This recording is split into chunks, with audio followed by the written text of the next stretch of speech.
Everyone's annoyed with you, you know. Just because you're the oldest here doesn't mean you're not a burden. Have you realized that? You'd be better off retiring voluntarily." I wanted to say something back, but I couldn't find my voice. I wasn't even sure if I was breathing properly. That's how shocked I was. Maybe I am a burden, just like he said. Somewhere deep down, I had already come to terms with it. After 30 years of service, all the employees around me had become my juniors. I've always been at this factory, but all my peers have moved up to the head office. However, I was never really interested in climbing the corporate ladder. I've always preferred working quietly on detailed tasks over communicating with others and being entrusted with executive roles. Being not very articulate and not good at teaching, I hardly ever conducted training for newcomers or mentored juniors. My days were consumed by sheer dedication to manufacturing. That suited me much better. Technically, I did have a desk at the head office. I've been with the company as long as the current president, Mr. Johnson, so I'm occasionally tasked with office duties there, given my extensive knowledge of the company. Seth, now a department manager at the head office, was one of my peers. Out of camaraderie, or perhaps for convenience, I sometimes take on his managerial duties at the head office in his absence. But truth be told, I feel much more at ease on my factory days. My wife understands and accepts me for who I am. In fact, I met her here at this factory. She used to work in the factory's office. So, she gets my job and knows my personality well. Living with my wife and being able to create the parts I love, I was content with my daily life. That day, as usual, I joined the morning assembly, and there were two unfamiliar men in suits. "I have been appointed as the assistant factory manager. My name is Eric. I look forward to working with you." One of the men introduced himself. At 24 years old, he seemed friendly and approachable with his bright smile. The other man greeted us with formality. "Today, we are also conducting an inspection. As some of you may know, he is the son of Mr. Johnson. Please be respectful." He was about to continue when Eric gestured for him to stop. "Don't worry about me being Mr. Johnson's son. I'm here to support you all from behind the scenes, to help you create even better products." He was here to get a feel for the factory, as he explained. The head office is within walking distance, and it's not uncommon for them to visit for inspections like this, so I just got on with my work as usual. Son of Mr. Johnson, huh? I had no idea. Being an assistant factory manager at such a young age is impressive.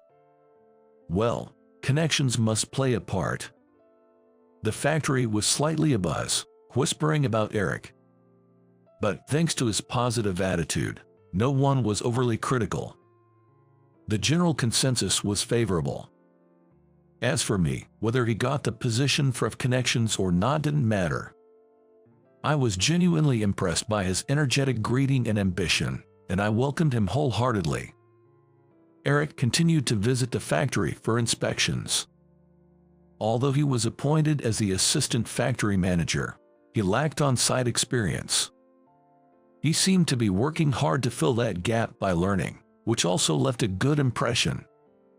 This is the assembly line for the parts. Is it always this number of people? Yes, give or take one or two depending on the day. Each time, Eric was accompanied by members from the head office, getting detailed explanations about the factory operations. He seemed to be quickly picking up on the work, raising hopes that he would become a capable assistant factory manager. Then, one day, on this day too, Eric, who had come for an inspection, ended up causing a commotion. He approached a group of young workers who were focused on their tasks without giving any warning. Safety comes first in the factory. For those working, it's crucial to be aware of their surroundings and to ensure that the area is clear of obstacles. After all, a single misstep could lead to a serious accident. Concerned for his safety, I was about to call out to Eric. However, before I could, it seemed that one of the young workers noticed him first and stopped him with a shout, "Eric," almost sounding angry. From the perspective of the factory workers, his response was justified, but Eric was yet to understand that. Thinking he had been yelled at for no reason, Eric glared back at the worker. "Hi, I'm sorry. I thought it was dangerous." The worker, having been glared at by the son of Mr. Johnson, froze. The atmosphere became tense, and nobody knew how to react. As an elder, I felt it was my duty to intervene, so I hurried over to explain the situation, but Eric seemed to take great offense and even glared at me.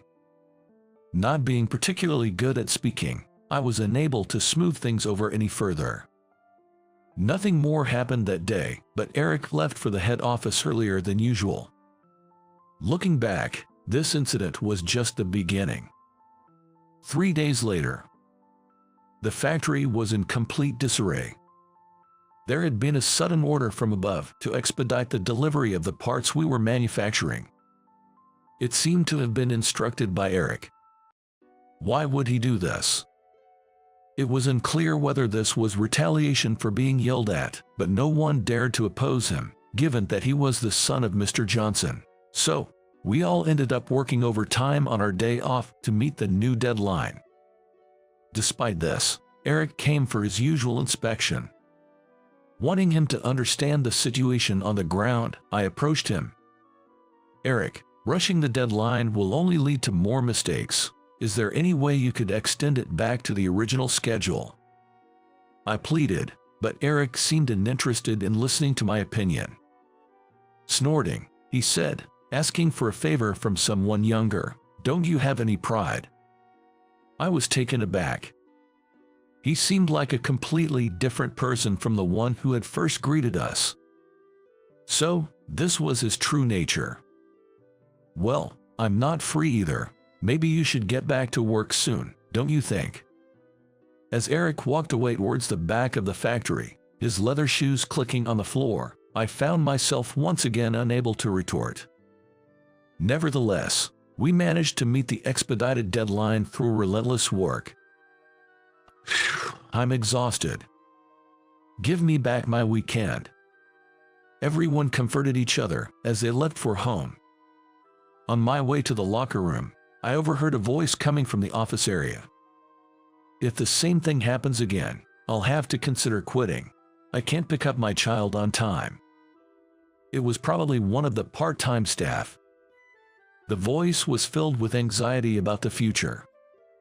Office work is more extensive and critical than most realize, and not just anyone can handle it. I only fully grasped this after hearing it from my wife. It's unacceptable to lose hard-working colleagues due to the recklessness of upper management. Checking my schedule, I saw that I was due at the head office the next day. I resolved to speak to Eric about this issue.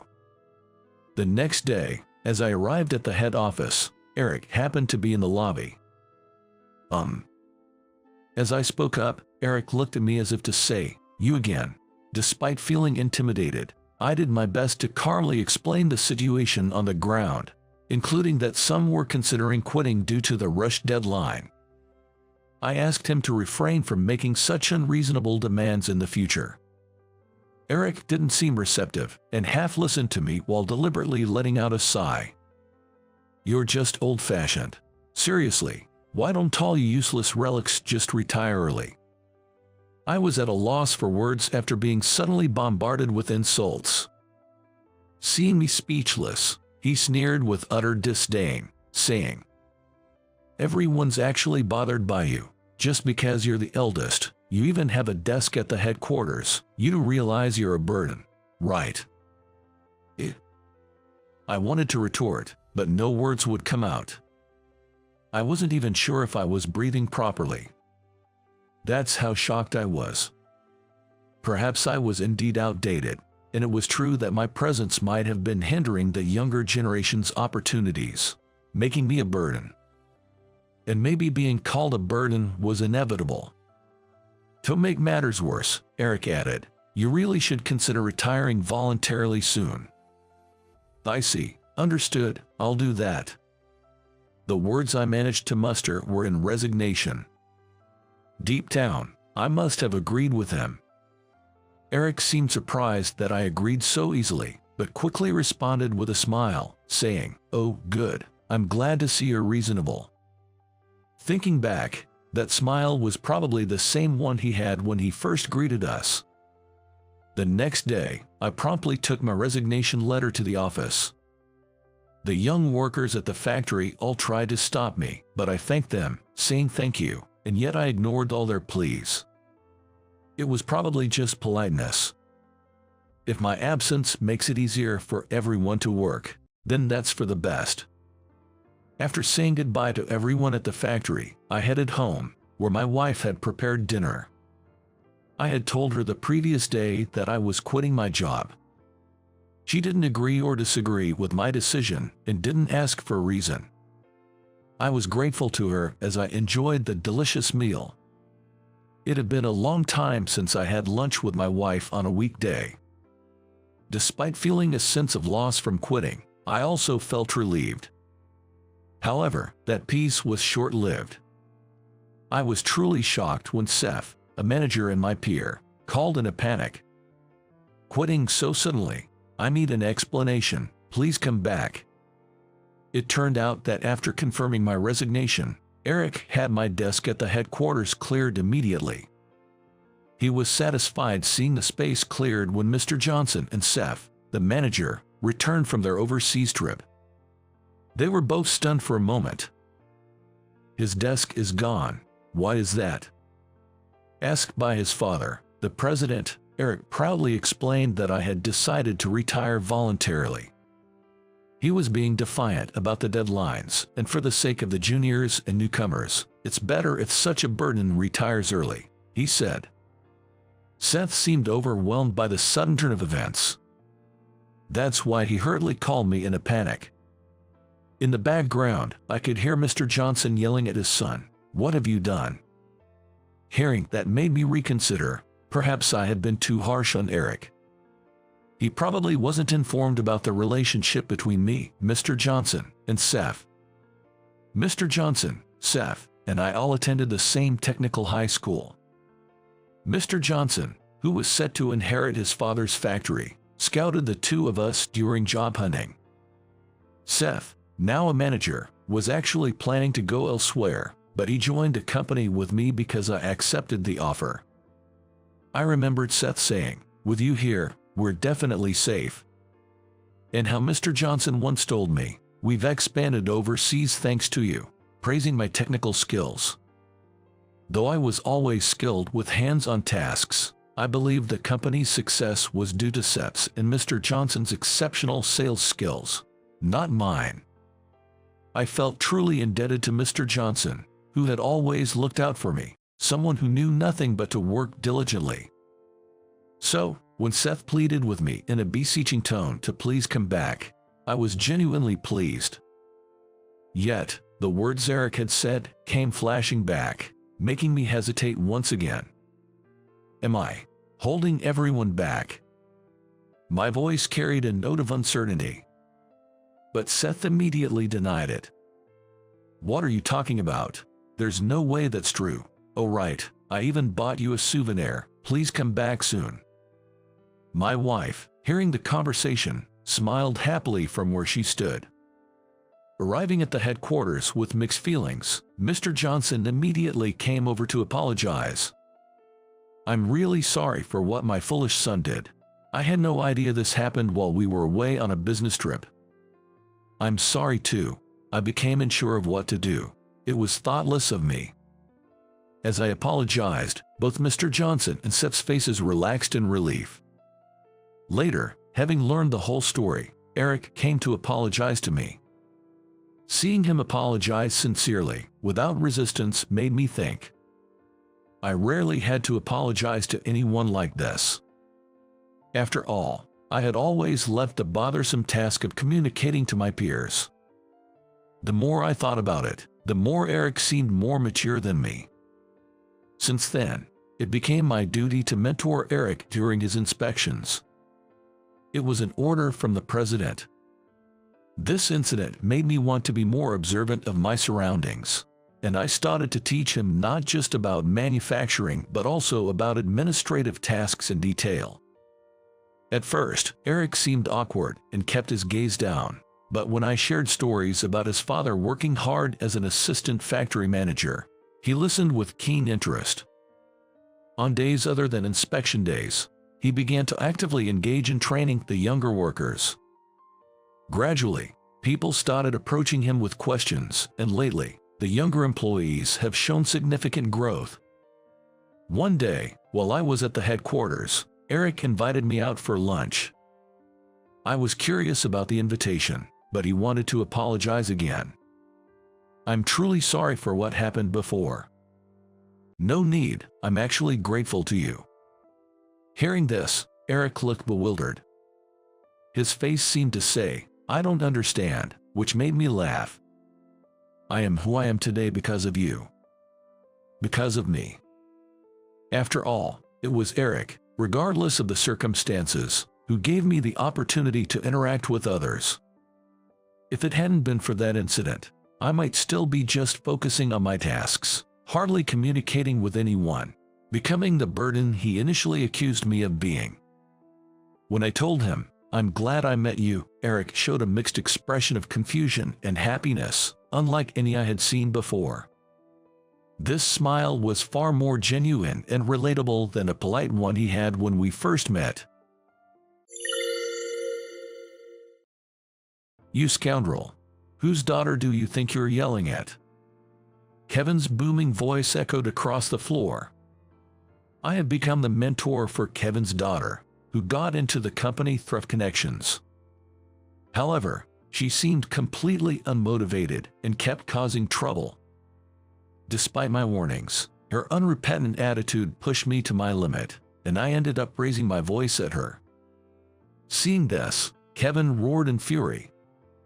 "You made my daughter cry. You're the worst kind of scum. Someone as worthless as you doesn't belong in our company. Get out of here, now." I simply replied, "Understood, I'll leave," and left the company right then and there. Kevin seemed pleased, but that's to be expected. He didn't know who my father was. "My name is Alex Thompson. I'm a 27-year-old man working at the general trading company Smith Trading. I've been in sales for 5 years. I enjoy interacting with people, so I chose a career in sales, and it's been a great fit for me. In my role, I meet various clients, which provides many opportunities to interact with different people, making my work enjoyable. Our company is quite sizable and is well known in the industry for its comprehensive employee benefits, making it a reputable workplace. The staff is generally good-natured, and it's rare to find anyone unpleasant. I have grown so attached to this company that I wanted to spend my entire career here." The new fiscal year had arrived, and with it, the season for new employees to join.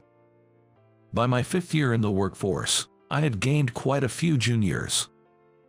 And on this day, my manager, John, assigned me the role of mentor to a newcomer. "Alex, I'm counting on you. I believe you can do it, and I'll support you. Let's do our best," John encouraged, boosting my motivation. "All right, let's give it my all." "Everyone, how are you?" said Kevin Johnson, the company's executive vice president, as he appeared. "Kevin, how are you?" John and everyone else in the department greeted him, and then a woman appeared behind Kevin. Her eyeshadow was blue, her eyelashes were perfect, and her lips were so shiny you'd think she had just eaten fried chicken, a classic question that almost slipped out. Well, that must be lip gloss, and her nails were incredible. They were extremely flashy. So, can it grab coins as small as a penny? It's that long and sparkly, adorned with pearls and such. She definitely had the look of a modern girl. I was wondering who she was when Kevin said, "This is my daughter, Megan. She's one of this year's new recruits and will be joining this department."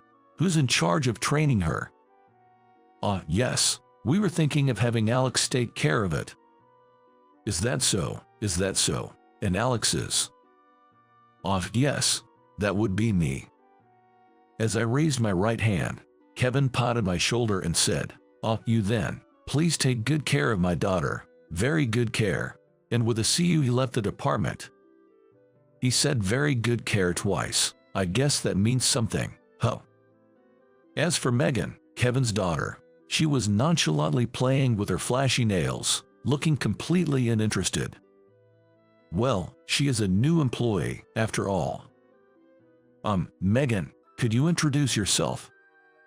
John asked somewhat hesitantly, to which she replied with just, I'm Megan, 20 years old, and left it at that.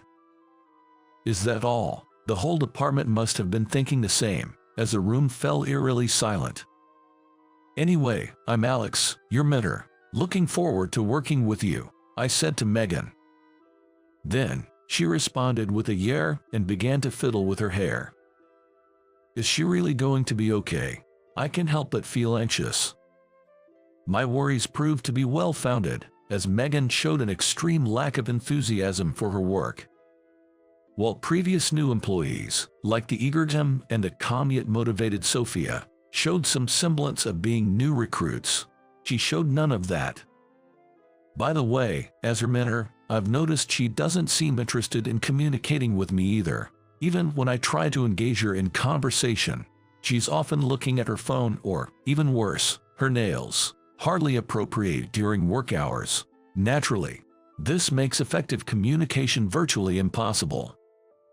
Is she perhaps not comfortable with verbal communication? I wondered, thinking she might be more talkative via email or social media. So, I suggested, I think it would be better to have each other's contact information. Could you share your email or social media account?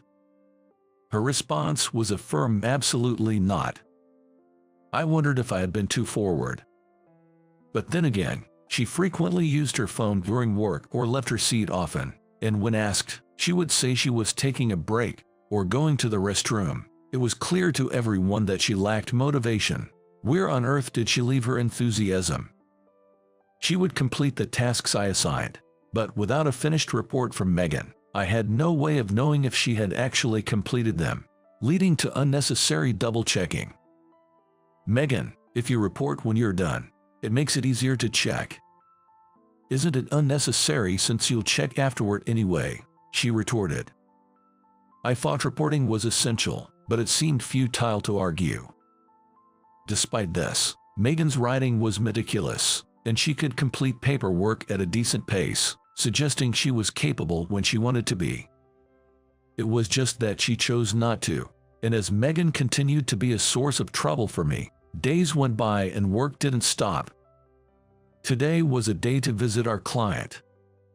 We've had a long-standing relationship with this company, and I had been introduced to them as a new employee myself. Since then, I took over from my senior and have maintained a good relationship with them. I'm even on friendly terms with David, our contact there, outside of work. When I mentioned to Megan that we were going to greet her client, she looked visibly annoyed. It's all part of the experience. I somehow managed to persuade her before we headed to the client's location. We were shown to the usual meeting room, and Megan was fiddling with her phone while we waited. Megan, you might want to stop that, I started, just as David entered the room. Alex, thanks as always for your help. Really appreciate it. David, the pleasure is all ours. Today, I've brought our new recruit with me. I encouraged Megan to introduce herself. Oh, a lady this time. David seemed intrigued, waiting for her introduction. Megan looked up from her phone and said simply, I'm Megan, then immediately looked back down. That's it. Really, that's it. David glanced at me as if to say, is that all? Don't look at me. Megan, is that all for the introduction? Yes, it is. But before we left, I mentioned that I wanted you to talk to him about that matter and to hand over the documents, right? Oh, I forgot what I was supposed to talk about, and the documents you want me to hand over are in my bag. so just take them out yourself. As for that matter, if you remember, you can talk about it. But I asked you to handle it. Well, now I'm asking you, so please take care of it, she said, starting to fiddle with her nails again. David and I were left speechless again. We exchanged glances in silence, both apologetic. I'm truly sorry, David. In the end, I handled all the discussions with David, making Megan's presence there pointless. On our way out, David sympathized. Seems like you're having a tough time with the new recruit training, just as well it was me this time. I sensed some criticism in his words. This was clearly causing inconvenience to our clients as well, and I realized I might need to have a serious talk with Megan. As we returned to the office, it was almost closing time. But since we had been visiting the client, I needed to submit a report. Overtime isn't ideal, but it's easier to write the report on the same day while the discussion is still fresh in mind. Megan, I need to write the report now, so could you stay a little longer? No, the working hours are over, so I'm going home. Goodbye. With that, Megan really just left the department. Before I could even speak, that was it. Everyone in the department was taken aback by her behavior. As expected, Megan's attitude was poor, and even after returning home, I continued to feel disgusted. People around me even asked, "Did you get angry?" Even I, who thought so, was quite upset. With those feelings, I came to work the next day to explain to Megan how to prepare the report. Despite her attitude, Megan does show up for work every day. Well, I've heard that her father, Kevin, brings her along, but I decided to address yesterday's behavior as well and said, "Megan, your attitude towards David yesterday was unacceptable. He's someone we've relied on for many years, so he didn't say anything, but it wouldn't have been tolerated if it were someone else." Ugh, well, I didn't get scolded, so it's probably fine, right? It's not about that, it's about how that attitude won't be acceptable elsewhere. What if someone treated you the same way? I wouldn't care. Her casual response left me muttering, "That's not good at all." Our attitude can lead to contracts being terminated. We have to be professional in our roles, I tried to explain. But she just laughed it off as, "Oh, that's an exaggeration." My patience was wearing thin. "Megan, with that attitude and mindset, you might not be able to continue in this company. Then you should just fire me." With that, Megan stood up and left the department. In today's times, it's not that easy to just fire someone, right? Was she aware of this when she spoke? While Megan was away, I decided to consult John about her. John was completely on guard the moment I approached, as if to say, "What are you talking about? But I've had enough." I stood in front of John and tried saying, "John, don't you think Megan's attitude is a bit much, both as a working adult and as a new employee?" However, John's response was a wry smile and, "Well, haha, I mean, she is Kevin's daughter after all. Just bear with it a little longer. You can handle it, I'm sure." Struggling to hold back the urge to say, "So what if she's Kevin's daughter?" I couldn't help but think John was unreliable, which seemed only natural. I won't ask for forgiveness for feeling this way. I could feel the stress building up inside me. One day, as I was somehow managing to keep the stress from boiling over, Megan did it again. The contract she prepared had incorrect information. As usual, Megan didn't say "I'm done," so when I checked it around the time I assumed she would be finished, I found that the amount wasn't written in words. Moreover, there are no units provided, so it's just numbers written there. This wouldn't qualify as a contract for our company. We're instructed to write amounts in both numbers and words, and to include the unit after the amount in our contracts. Of course, I had explained this to Megan as part of the training on how to prepare contracts, but it seemed she hadn't understood. "Megan, I saw the contract you prepared. Is this really finished?" She just nodded. The amount isn't written in words, so we can't use this as a contract. Do you remember when I taught you how to make one? I might not remember. Ah, you don't remember. I'll explain it again, so can you redo it and remember this time? Megan visibly looked bothered. Why don't you just fix it? No, this is the task I entrusted to you. Plus, if you don't correct it yourself, you'll make the same mistake next time. I tried to explain gently, but Megan replied, wouldn't it be faster if the person who noticed the mistake just fixed it?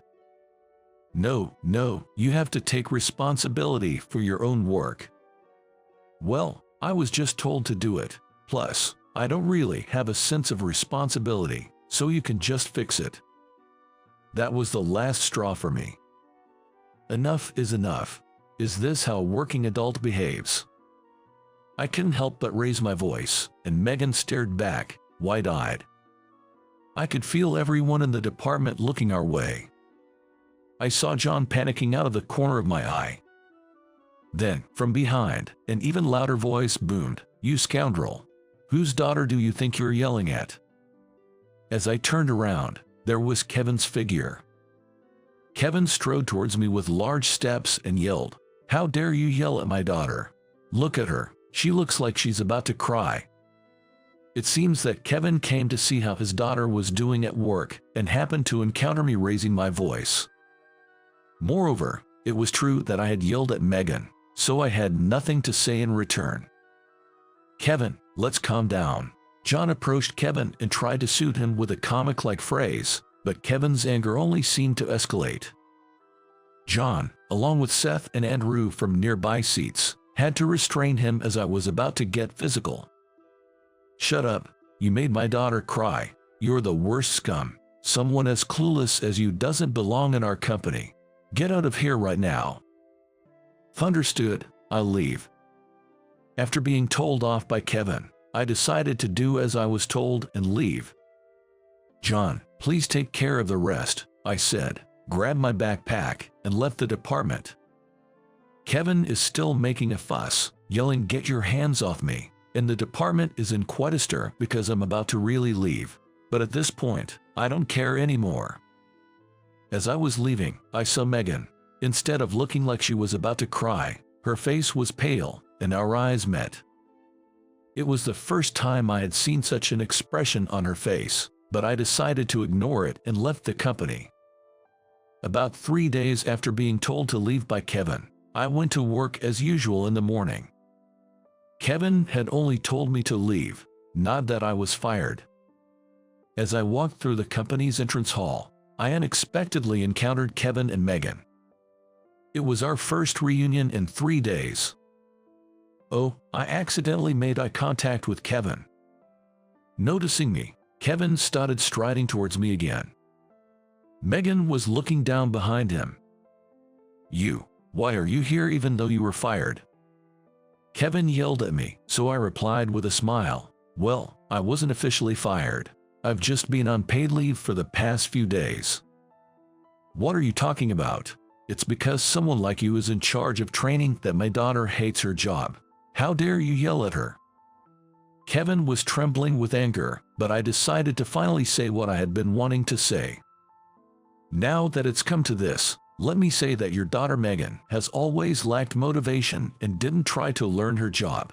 She never used polite language with anyone and acted as if she wanted to be fired. Maybe she wanted to quit from the beginning. How could that be?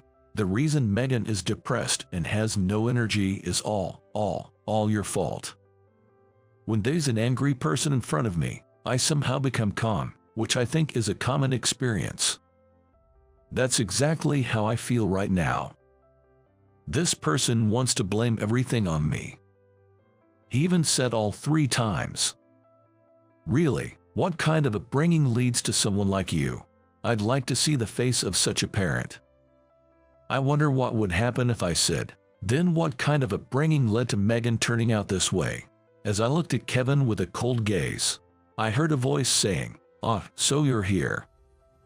When I looked towards the voice, it was the president and chairman of Smith Commerce, Mr. Smith. "Mr. Smith, good morning. Kevin straightened up immediately. Even someone like Kevin couldn't stand up to Mr. Smith. However, Mr. Smith ignored Kevin and spoke to me. "I heard you were coming to work, but I couldn't find you anywhere. I told you we'd go together by car. I asked around, and no one knew where my son was." "Well, it's overwhelming how many people wouldn't know where your son is if you asked. I was just caught up in a conversation here." Caught up in a conversation? It didn't seem like that. Mr. Smith glanced sharply at Kevin. "Kevin, you seem to be quite authoritative. Did this kid do something? I heard something about wanting to see a parent's face." "Exactly. This Alex was in charge of my daughter's training, and he yelled at her, 'I really want to see the face of whoever raised him,'" Kevin said defiantly. Then, Mr. Smith said, "If you want to see his parent's face, it's right in front of you." This kid is my son, so I am the father. That means the parent's face is mine." Saying that, Mr. Smith smiled warmly. "Indeed," as my father standing beside me said, "I am the real son of Mr. Smith. There's a reason my surname is different from my father's. It's because my parents are in a common law marriage. In other words, my parents are not legally married. And there's certainly a reason for that too. The reason for this is because my mom always cherished her freedom and didn't want to be tied down by anything. My mom, a designer who traveled the world for her job, always referred to it as her calling. She is still active in her career, and her brand Marin is featured in the Paris collection every year. Even when she met my dad and they discussed marriage, the idea of quitting her job was unthinkable for her. In fact, she almost broke up with my dad, saying, "I like you, but if I become a housewife, I won't be able to work." However, not wanting to lose her, my dad proposed, "Let's get married without you having to quit your job." But she further troubled him by saying, "Then I'll become a corporate president's wife, won't I? That's too high a position, and it will interfere with my work." After many discussions, they settled on a common law marriage instead of an official one. This story was a frequent tale from my parents since I was little, and I must have heard it hundreds of times. Each time, my mom would smirk and say, "Dramatic, isn't it?" When I was born, my mom had custody, and my dad acknowledged me as his son. Though my mom, dad, and I lived apart, I believe we still had a strong family bond. My dad took full responsibility for my financial support, including my education. It was a somewhat unique family situation, but it felt normal to me, and I'm still happy with it. Growing up, I was aware that having parents who were a world-renowned designer and a company president was impressive. As a kid, I often traveled the world with my mom, and being the son of a company president, I was frequently referred to as the president's son. However, this led to people discounting my efforts, assuming my dad was pulling strings, or saying, "Of course, with parents like yours, you're bound to be great." I hated being called a beneficiary of nepotism. At some point, I began hiding my parents' occupations and status, saying, "My parents are just a regular salaried worker and a homemaker." Joining my father's company was not due to nepotism. It was my own merit. Initially, I had no intention of applying to Smith Trading and planned to apply to another company. But the Career Center at my university insisted, "With your capabilities, you should definitely apply to Smith Trading." Smith Trading is a highly popular company among students, always ranking high in employment company rankings. I tried to decline politely, saying, "I'd rather not." But the Career Center pushed, "It's Smith Trading. Just apply, that's all." So I ended up applying for a sales position there. I didn't expect to get in and went to the interview without telling my parents, only to be surprised by my acceptance. Since I have a different last name from my father, I assumed no one at the company knew I was the son of Mr. Smith. After all, I hadn't told either of my parents. Does that mean I got in on my own merit? I remember feeling ecstatic. Later, I discreetly asked the HR person, and it turns out my ability to speak 4 languages was a decisive factor. Indeed, during the interview, they were surprised enough to ask, "Why didn't you become an interpreter?" This was thanks to my mom taking me around the world from a young age. Thanks to her, I developed an interest in foreign languages and had a reason to study them. Thank you, Mom. And so, I decided to join Smith Trading. I met my father for the first time at the company's entrance ceremony. I wanted to surprise my parents, so I desperately kept my job offer a secret. When my father spotted me at the ceremony, he was so shocked it made me laugh, and after it ended, he came up to me and excitedly asked, "Alex, you're working here. I had no idea. What do you think? What a position." I hadn't expected him to ask in such a casual manner, so I immediately replied, "Please, let's not go there." When I said, "If people find out I'm your son, it'll make work difficult, and I want to earn my position as Dad's right-hand man on my own merit," my father understood and agreed. "We're looking forward to seeing your capabilities," he said, and our relationship remained undisclosed. Anyway, there's rarely any interaction between a new employee and the president and chairman of the company. 5 years have passed since I joined the company, and my parents continued their careers in a common-law marriage. Recently, my father was diagnosed with cancer. When he received the diagnosis, he called my mom and me for a rare family gathering. My father, now weakened by the news, muttered, "I'll be leaving this world alone." "What are you talking about? We're a family. You're not alone," I said. My mom added, "Exactly. We've been a family for years, even without a marriage certificate."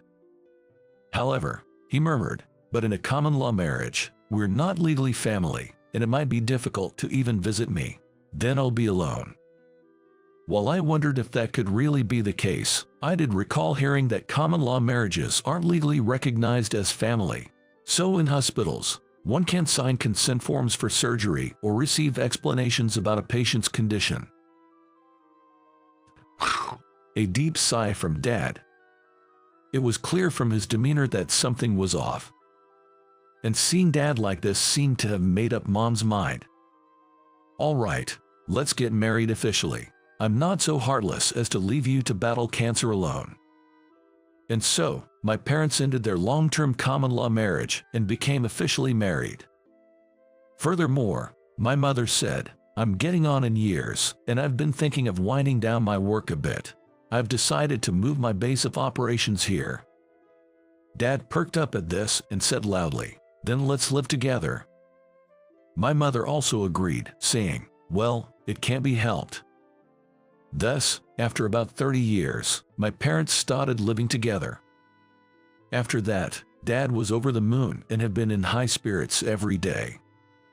Having been living on my own since graduating from college, I decided to move in with my parents, taking this as an opportunity. I hadn't asked how long Dad had left, but I thought it would be nice if this helped him cheer up a bit, and spending family time together towards the end wouldn't be too bad.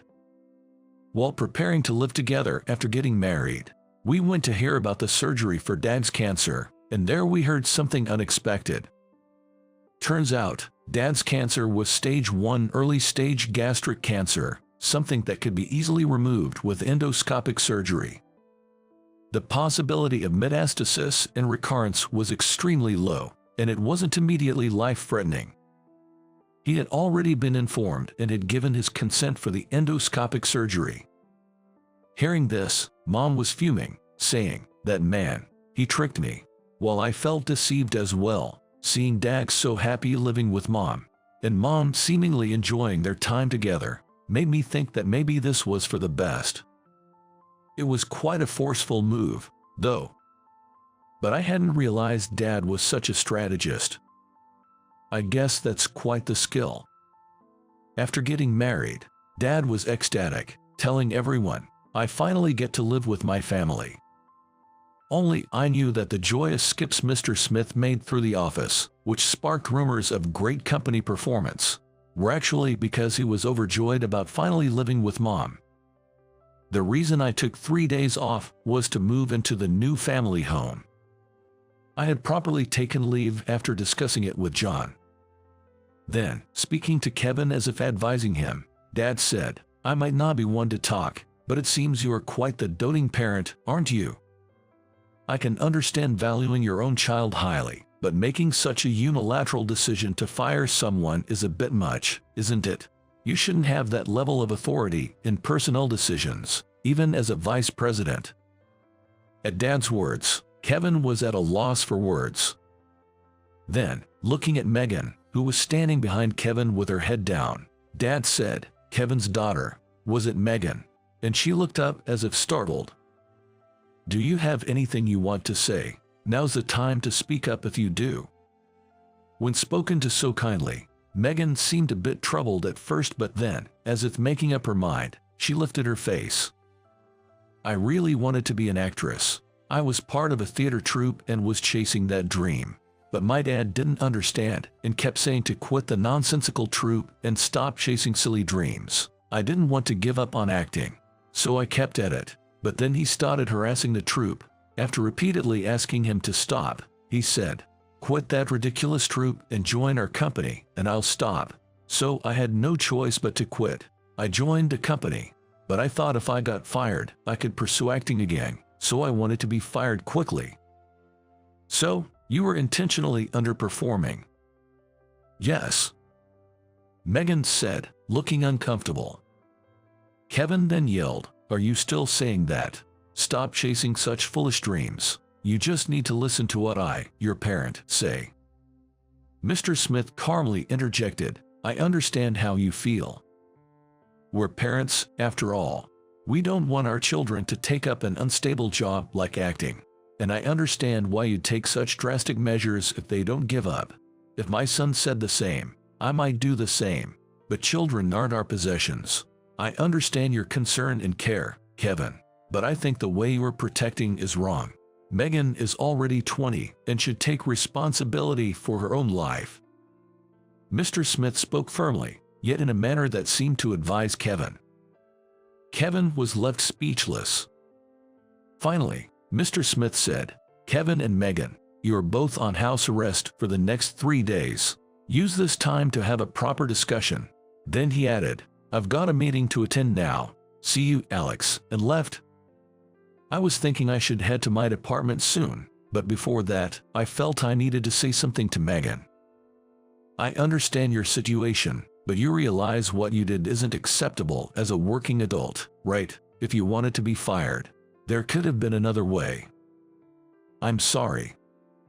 She was able to apologize properly. "I want you to apologize not just to me but to other colleagues, John, and our clients, especially David." "I'll go and apologize," Megan said earnestly, and I responded, "All right, please do. I had suspected that you might have been intentionally underperforming. Your paperwork was actually done quickly, and you were quick to learn other tasks. By the way, Megan, is pursuing your dream of acting something that can't be balanced with work?" "Huh?" Megan was taken aback by my question.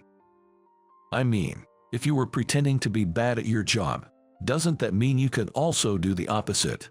I've heard it's common for actors to have a separate day job. Maybe it's something you could do too.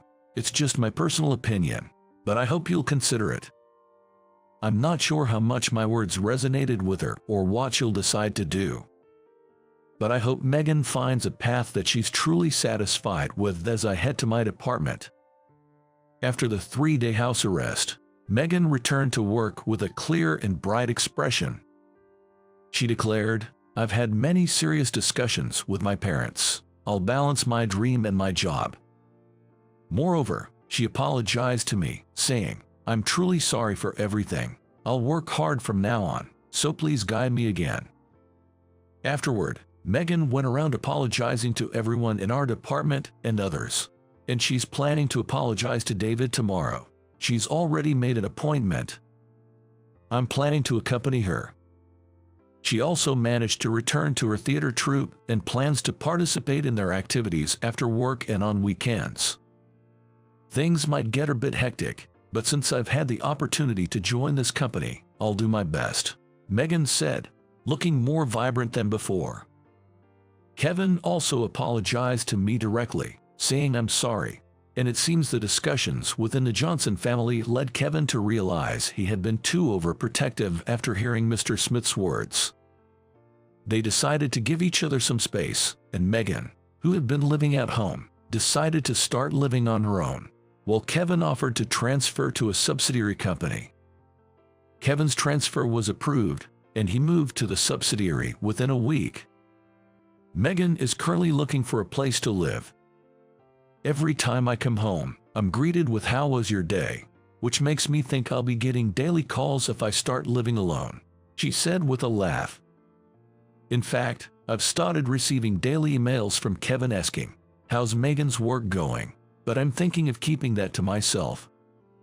I personally find it rewarding to see Megan grow day by day in her role.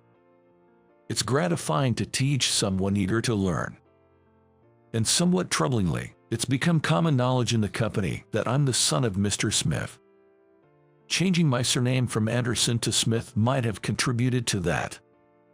The decisive factor was probably that conversation with Kevin and others in the entrance hall, which was overheard by passing employees.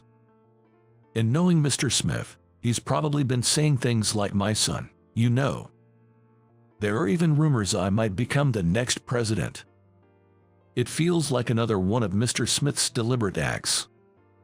There's also a rumor that Mr. Smith is doing the role of president and chairman to prepare the president's position for me.